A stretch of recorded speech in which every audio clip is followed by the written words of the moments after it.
अच्छी एवरेज के लिए ना ड्रिप इरिगेशन सिस्टम पे ज़रूर जाना चाहिए। ठीक। अच्छी मेरा ज़मीन आपकी होगी तो उसका आपको बहुत एडवांटेज होगा, उसका नीचे वाला जो पानी है प्लस आपको इनका तो ऑर्गेनिक लेवल आपका अच्छा कैसे होना कि जब आप गोबर की खाद डालते हैं और प्लस इसके अंदर आप जंतल लगाते हैं। ठीक है।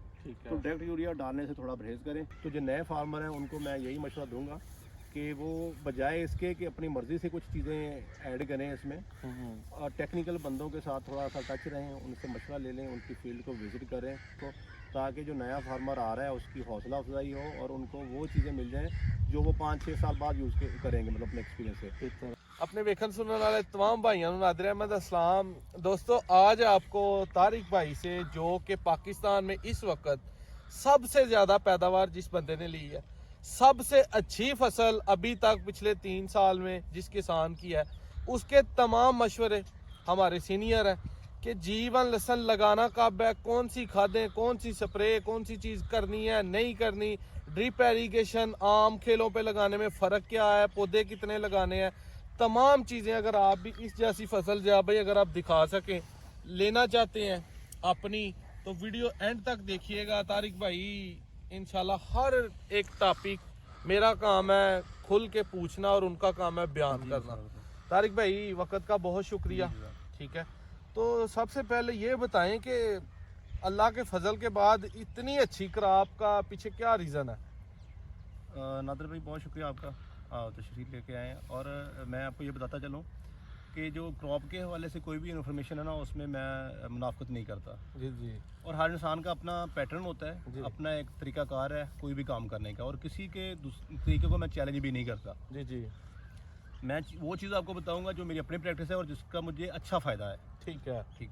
अच्छा, इसका सर सबसे पहले तो ये बात है कि इसका किसी भी क्रॉप के अंदर ना आपकी लक का अच्छा होना ज़रूरी है। बिल्कुल ऐसा ही है। तो अल्लाह ताला की ख़ास करमनवाजी है कि वो उसने इतनी ज़्यादा मेहरबानियाँ रहमतें उसकी मेरे पे हैं और करमनवाजियाँ हैं कि मतलब जो हम लगन से मेहनत कर रहे हैं उसका हमें अच्छा वो फल दे रहा है। बिल्कुल ऐसा ही है। तारिक भाई माशाल्लाह 600 650 मन तक पैदावार एक एकड़ से लेना, जीवन लसन की, और खुशक होकर भी वो 250-300 मन रह जाना, जो आम किसान ने फ्रेश लेना है, तो एक ये चमत्कार है, एक बहुत ही जो है ना वो पता नहीं कितनी पीछे आपने इस पे हार्ड वर्क और मेंटल लेवल को यूज़ किया है। इसमें तारिक भाई सबसे पहले ड्रिप एरीगेशन और आम जो है उसमें थोड़ा सा एक्सप्लेन करें कि क्या हर बंदे को फौरी कर लेनी चाहिए या कोई इतना खासा फ़र्क नहीं है? नादिर भाई मैं इसमें यही कहूँगा कि जो बंदा वेजिटेबल करना चाहता है ना, जी जी। उसको ड्रिप इरिगेशन सिस्टम पे ज़रूर जाना चाहिए। ठीक है। नंबर एक, अगर कोई उसकी मजबूरी है वो नहीं कर सकता तो फिर इसमें अच्छी एवरेज के लिए ना तो कुछ प्रोटोकॉल्स हैं, उसको अडॉप्ट करना पड़ता है, फिर आपकी एवरेज अच्छी आ जाएगी, लेकिन वो ड्रिप इरिगेशन वाले फील्ड जितनी नहीं आएगी आपकी। ठीक है। तो इस लिहाज से मैं कहूँगा कि ड्रिप इरिगेशन ज़रूरी है जिसने जीवन लगाना है या वेजिटेबल का काम करना है पाकिस्तान में। ठीक है। और ड्रिप एरीगेशन पे आप आगे बता रहे थे कि 10 से 15 लाख रुपया 10 एकड़ फील्ड के लिए लगता है, यानी कि पर एकड़ 1-1.5 लाख रुपया। अच्छा, इसमें ना मुख्तलिफ होता है, ये गवर्नमेंट का एक प्रोजेक्ट है। ठीक है, उसमें अभी जो रेशो चल रही है सब्सिडी की वो 75% जो गवर्नमेंट ने पे करना है आपके लिए, ठीक है, अगर आप लगाना चाहते हैं, तो 25% जो फार्मर का हिस्सा होता है इसमें। तो ये मिनिमम 3 एकड़ से स्टार्ट करके आप जितना मर्जी आगे कर सकते हैं। ठीक है। तो उनकी कोई परसेंटेज होती है इसकी सब्सिडी की रेशो, उसमें थोड़ी बहुत कमी बेशी आ जाती है जब आपका एरिया बढ़ता जाएगा। ठीक है। बाकी ये एक फार्मर के लिए लगाना कोई मुश्किल नहीं है। इसके बाद तारिक भाई आपने जो लगाया है, पहले हम बात करेंगे ड्रिप एरीगेशन से हट के, क्योंकि इस वक्त पाकिस्तान में ज़्यादातर लोग ज़्यादा फील्ड तो जीवन की ड्रिप एरीगेशन पे लगे हो सकते हैं, लेकिन ज़्यादातर लोगों ने ड्रिप एरीगेशन के बगैर लगाया। जी बिल्कुल। इसमें जो बगैर लगाया है उसमें हम शुरू करते हैं बेसल डोज, ज़मीन की तैयारी, और ज़मीन में डालना क्या है, सही है, खेलें बनाने से पहले पहले वो ज़रा बताएं। अच्छा नादिर भाई, इसमें ये है कि आपकी ज़मीन की सिलेक्शन अच्छी होनी चाहिए। अच्छी मेरा ज़मीन आपकी होगी तो उसका आपको बहुत एडवांटेज होगा। उसका नीचे वाला जो पानी है प्लस आपको जो सोर्स अगर नहरी पानी का है वो उसको देखें आप, वो आपका अच्छा होना चाहिए। और उसके साथ जो सीड है आपका, मैं फिर कहूँगा कि सीड को आपने इग्नोर नहीं करना, सीड के मामले में आपने सुस्ती नहीं करनी। सीड भी आपका अच्छा होना चाहिए। बिल्कुल। तो जो बेसल डोज है इसकी तैयारी अच्छे तरीके से करें। आप ज़मीन को सबसे पहले इसकी एनालिसिस करवाएं, आपका रिपोर्ट लें इसकी लेबॉर्ट्री से। उस रिपोर्ट को देखते हुए इसका फर्टिलाइज़र प्लान जो आप उसको मतलब सेलेक्ट करें, तो ज़मीन को मेरे ख्याल में पहले इसका अच्छी तरह लेज़र लेवल करें। ठीक है। उसके बाद उसके अंदर ग्रीन मनोर के लिए आप जंतर वगैरह लगा सकते हैं, आपके पास अगर टाइम है तो। ठीक है। वो 3-4 फुट की जब जाता है मतलब हाइट पे, जी जी। उसको उसके अंदर क्रश करें। ठीक है। और इसमें मैं एक और चीज़ ऐड करता जाऊँ, जब आपने जंतर लगाना है उससे पहले भी आप इसके अंदर ये जो होता है मतलब गोबर वाली खाद है वो डाल सकते हैं, 5 से 6 ट्राले जो बड़े हैं। हम्म। और जब आप इसको जंतर को करते हैं क्रश, उस जी। वक्त भी आप इसको डाल सकते हैं। ठीक तो है। वो उसमें ज़रूर डालें। आपकी जो खादें हैं, केमिकल खादें हैं ना, उससे ज़्यादा फ़ायदा नहीं होता इतना, अगर आपका ऑर्गेनिक लेवल अच्छा नहीं है ज़मीन का। तो ऑर्गेनिक लेवल आपका अच्छा कैसे होना है कि जब आप गोबर की खाद डालते हैं और प्लस इसके अंदर आप जंतर लगाते हैं। ठीक है। जब ये दोनों चीज़ें आपकी ज़मीन में होंगी तो जो भी केमिकल खाद आप इसको देंगे उसका क्रॉप को बहुत ज़्यादा फ़ायदा होगा। ठीक है। अच्छा तो फायदा उसका ये हाँ जी, ये चीज़ें ज़रूरी हैं। ठीक है। बाकी जब आप टाइम आ जाता है आपका सीड लगाने का, जी जी। तो मैं एक मेरा पैटर्न है जो मेरी ज़मीनें हैं, मैं उस ज़मीनों के हवाले से बताऊंगा, क्योंकि जी। हर ज़मीन का जो फर्टिलाइज़र प्लान थोड़ा मुख्तलिफ होता है उसकी साख्त के लिहाज से। तो हम रूटीन वाइज फी एकड़ तैयारी के वक्त 2 बोरी DAP ठीक है। और 1 बोरी पोटाश हम नीचे ज़मीन की तैयारी में ज़रूर डालते हैं। ठीक है। ये खाद के हवाले से। अगर आपकी ज़मीन में कोई मसले मसाइल हैं तो फिर जो हम आखिरी रौनी करते हैं ना पानी को, इसकी ज़मीन की जब इसको जंतर लगाते हैं, तो कुछ लोग उसमें ना फी एकड़ 2 से 3 लीटर क्लोरीपायरफास ठीक और है। Plus 2 kilo Elliot. क्लोरीपेरोफास और हाँ जी, इलियट। इलियट ये ज़मीन का ट्रीटमेंट है। जो ठीक है। क्लोरीपायरफास है वो कोई भी नुकसानदेह कीड़ा जो आपकी ज़मीन के अंदर है उसको ख़त्म कर देगा। और जो इलियट है जो आपकी ज़मीन में कोई पुराना फंगस पड़ा हुआ है या गोबर वाली खाद डाली है उसकी वजह से कोई आपका फंगस आ रहा है, तो ठीक है। उसको वो मतलब ख़त्म करेगा। जी जी। तो ये इनिशियल स्टेज पे आपको ज़रूर कर लेना चाहिए। सही होगा ये है पहले मतलब हाँ जी, जंतर ज़मीन से की तैयारी, पहले। हाँ जी, ज़मीन की तैयारी जब आपने सीड लगाना है। और ठीक इसमें मतलब हर बंदे को ही पता है कि ज़मीन की तैयारी जितनी आप अच्छी कर लेंगे, बारीक बुरबुरी कर लेंगे, उतना ही आपको फ़ायदा है। ठीक होगा।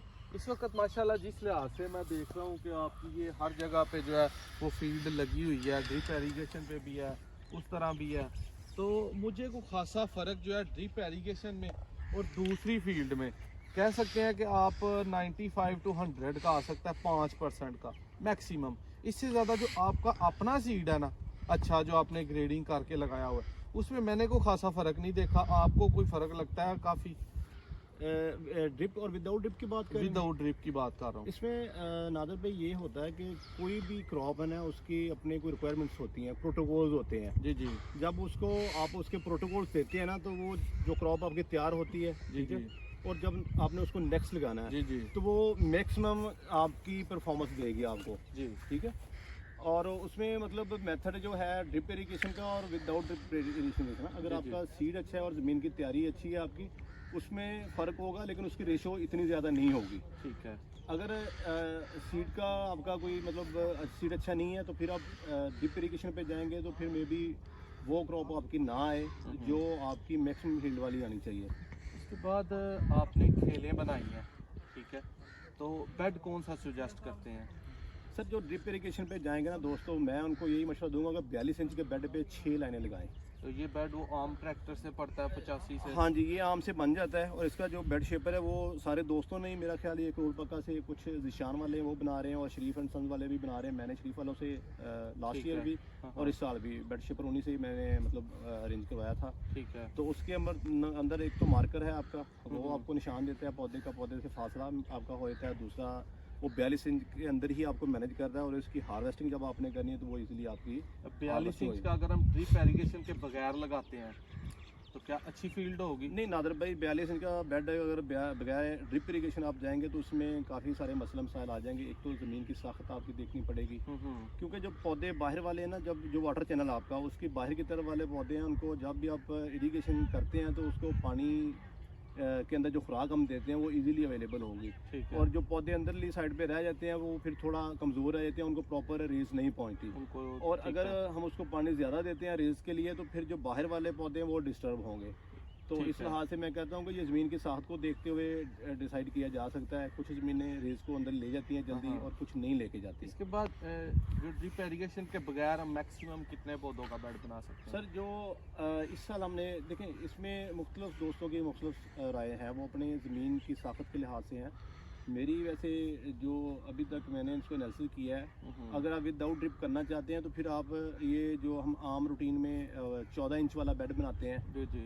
उसको बनाएं और उसकी दोनों तरफ आप लगाएं, वो ठीक है। बेस्ट है। अगर आप ड्रिप के बगैर विदाउट ड्रिप लगाना आप चाहें? जाते हैं। तो बाकी जो मेथड तो कुछ लोग 22 इंच या 18 इंच का बेड भी बना के 2-3 लाइनें 3-4 लाइनें लगा रहे होते हैं। मतलब 4 तक आप नहीं समझते कि बेहतर है? वो 4 के लिए फिर थोड़ा टेक्निकल चीज़ें आपको करनी पड़ती हैं। जो ज़मीन की तैयारी है उसमें आपको 70% आपकी खुराक जो है ना आपने वो दे देनी है टोटल ठीक तैयारी है, में ही। पोटाश, डीएपी, ये सारा वो कुछ, हर हाँ जी। चीज उसमें आपने। क्योंकि ना फिर जब पानी देते हैं ना तो वो जो अंदर वाले पौधे ना उनको पूरी खुराक वो पहुंचती नहीं है, तो वो ठीक पौधे है। के पास पहले अवेलेबल होगी। जैसे कोई बारिश हो जाती है, नमी यूरिया ज़्यादा वगैरह पड़ती है। ना ये डालना पहले ही डालना चाहिए? नहीं, यूरिया तो मैं रिकमेंड ही नहीं करता। यूरिया अगर डालना भी है आपने तो जब आपकी जर्मिनेशन कंप्लीट होती है ना तो आप पहले पानी में दे लें। ठीक है। उसमें आप थोड़ा जिंक वगैरह भी दे लें। उसके बाद मैं डायरेक्ट यूरिया को रिकमेंड नहीं करता। मैं कहता हूँ कि आप नाइट्रोजन का सोर्स और लें, जैसे अमोनियम सल्फेट है या अमोनियम नाइट्रेट है। ठीक तो है, डायरेक्ट यूरिया डालने से थोड़ा परहेज करें। ठीक और है। वो मेरे ख्याल में ठीक नहीं है इसके लिए ज़्यादा। सही है। इसके बाद पानी आप लगाते हैं, ये तो हो गया पौधे की डिसीजन हमने ले लिया। अब पानी लगाते हैं आप, तो पानी पहला, दूसरा, तीसरा, कौन कौन सी चीज़ आप पहले पानी से लेके लास्ट पटाई तक कितने पानी और कौन कौन सी चीज़ें फ्लड करते हैं? नादर भाई, ये भी चीज़ें जो सारी है ना वो ज़मीन की साखत पे डिपेंड कर रहा होता है। जी। और बारिश वगैरह भी बाल दफ़ा हो जाती है, इनको हम कैलकुलेट नहीं कर सकते।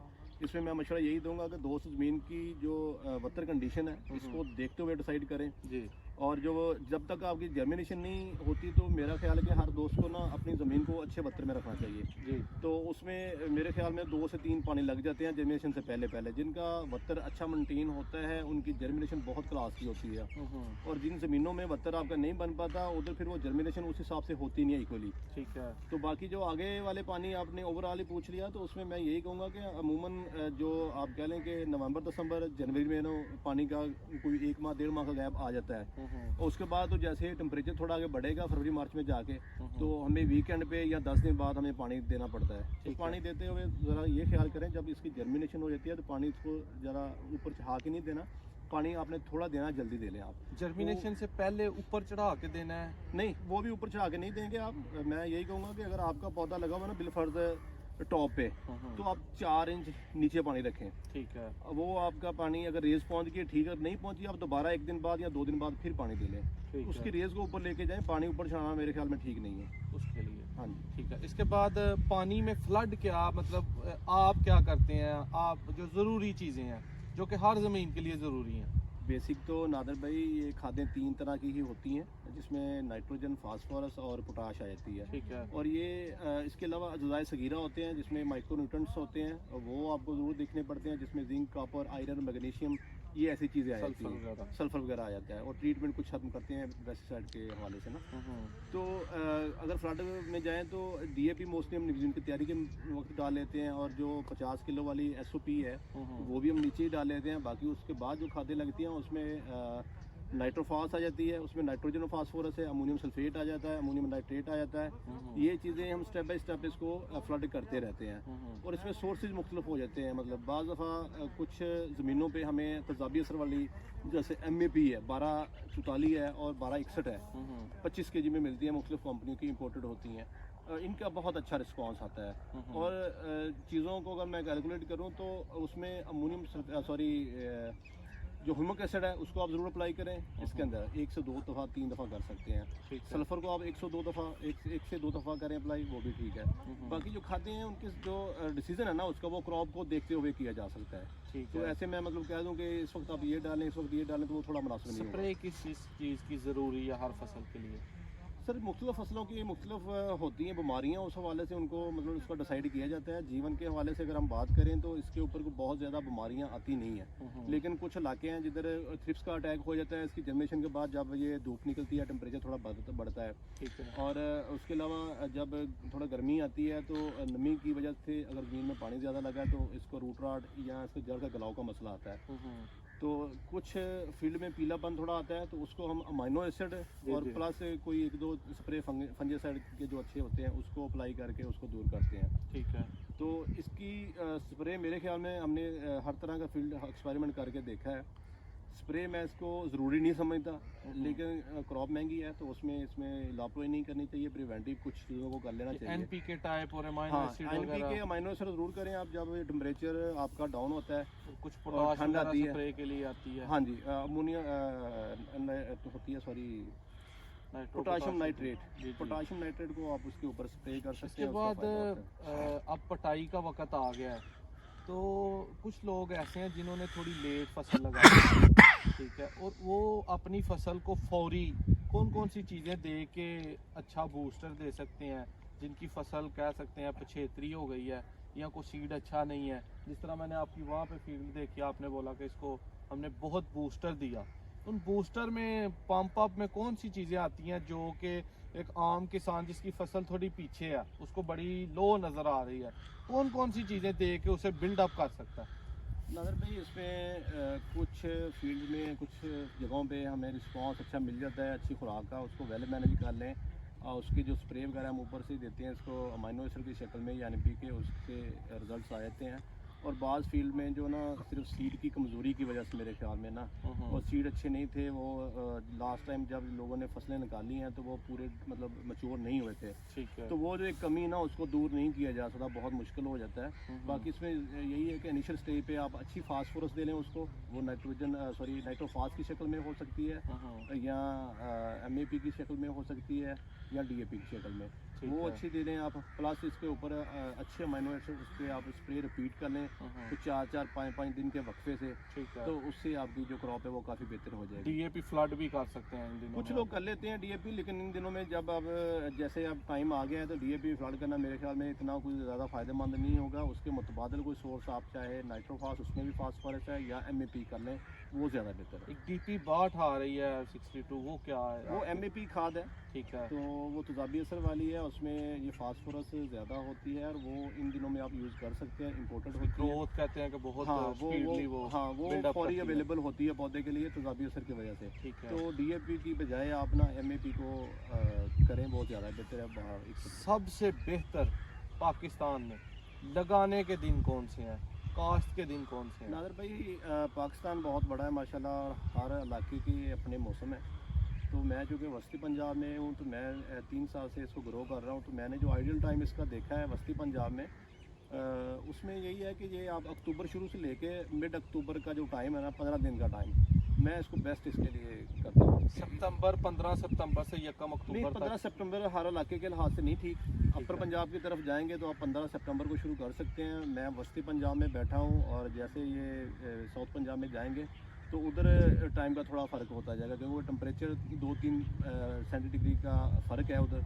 तो उस लिहाज से सितंबर वाली जो फील्ड है वो अपर पंजाब की साइड पे ठीक है, लेकिन वस्ती पंजाब और साउथ पंजाब में आप अक्टूबर में ही जाएं, वो ज़्यादा बेहतर है। बेहतर दिन फिर वो ही है 25 सितंबर से 15 अक्टूबर के दरमियान। आप ये कह सकते हैं, बिल्कुल कह सकते हैं। सही हो गया।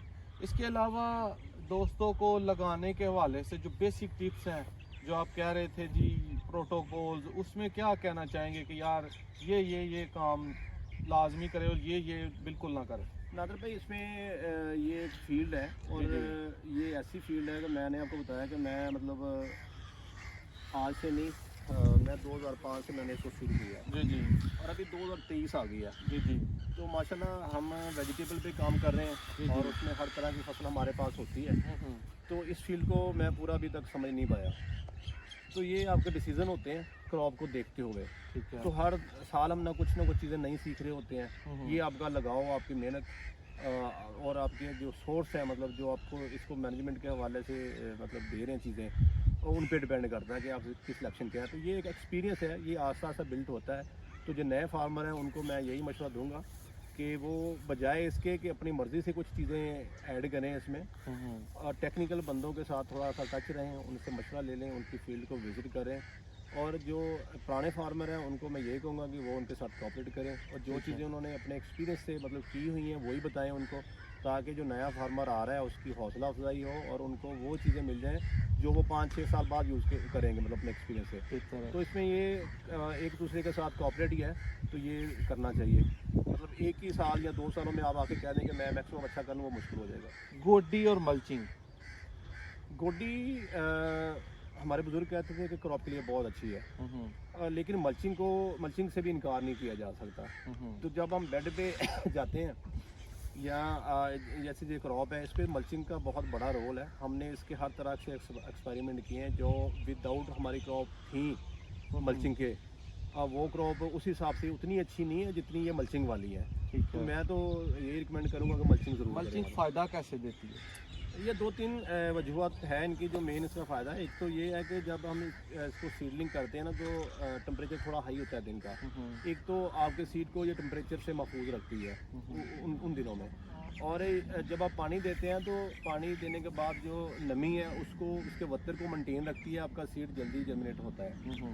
और दूसरा जब गर्मी आ जाती है आगे जाके तो उन दिनों में भी हमें 8 दिन बाद 6 दिन बाद पानी देना पड़ता है और उस वक्त टेम्परेचर भी काफ़ी हाई होता है। तो उस वक्त भी इसका काफ़ी फ़ायदा होता है कि ये मल्चिंग के नीचे जो ज़मीन की कंडीशन है ना वो वत्तर हालत में रहती है जी जी। और वो नरम रहती है, बुरबुरी रहती है। तो उसमें जो पौधा है ना वो बड़ी अच्छी परफॉर्मेंस देता है आपको। सही होगा। इसके बाद दोस्तों मेरा नहीं ख्याल कोई सवाल कोई रह गया हुआ तो कमेंट में ज़रूर बताइएगा। इंशाल्लाह जब स्टोरेज वाले दिन आएंगे, इसको संभालने वाले दिन आएंगे, तारिक भाई से दोबारा इंशाल्लाह एक प्रॉपर वीडियो स्टोरेज पे बनवाएंगे। और कुछ सवाल आपका रह गया हुआ तो उसको दोबारा इसी वीडियो में इसी प्लेटफॉर्म पे पूछेंगे। तो फील्ड में चाहूँगा कि वीडियो के दौरान एक दफ़ा दिखाएं कि फरवरी के स्टार्ट में, ठीक है, फर्स्ट वीक में फील्ड माशाल्लाह बिल्कुल लश ग्रीन है, बहुत ही प्यारी फील्ड है। अल्लाह पाक तारिक भाई को से तंदुरुस्ती दें कि ये इसी तरह आम किसानों को जो नए लगाने वाले हैं उनको गाइड करते रहें। वीडियो अच्छी लगे आम किसानों से शेयर करें। इंशाल्लाह एक नेक्स्ट वीडियो में मिलेंगे। अल्लाह।